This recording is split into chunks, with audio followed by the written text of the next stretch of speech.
Imagine you've just moved into a new apartment. You've unpacked your belongings, set up your furniture, and then you realize that your Ooma phone isn't working. You've tried everything, but nothing seems to be working. What do you do? Well, the answer might be simpler than you think. Could be as easy as changing your network on Ooma. In this video, we're going to walk you through the steps on how to do just that. Whether you're experiencing connectivity issues or simply want to switch to a different network, this guide will have you covered. Step-by-step guide. Access the Ooma setup page. The first step is to access the Ooma setup page. This can usually be done by opening a web browser on your computer or using the Ooma app on your smartphone. Once you've opened the setup page, you'll need to log in using your Ooma credentials. Navigate to the network settings. After logging in, look for the network or settings section. This is typically found in the main menu or on the left-hand side of the screen. Click on the network option to access the network settings. Identify your current network. The network settings page will display information about your current network connection.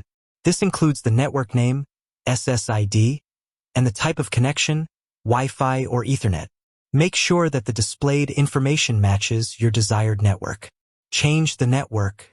If you need to change your network, you'll usually find an option to Add Network or Edit Network. Click on this option and enter the SSID and password of your new network. Once you've entered the correct information, save the changes. Test the connection.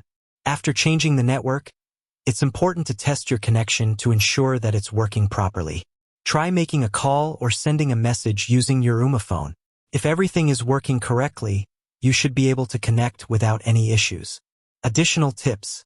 Troubleshooting connectivity issues.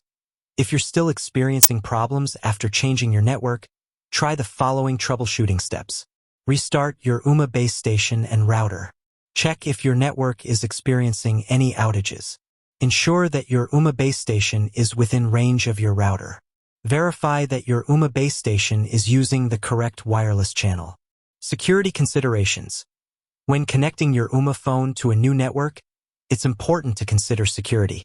Make sure that your network is protected with a strong password and that you're using a secure wireless connection.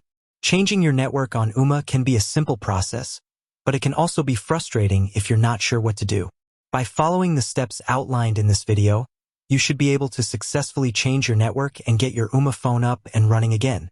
If you have any questions or encounter further issues, feel free to leave a comment below or visit the Ooma support website for additional assistance. With that said, thanks for watching, and until next time.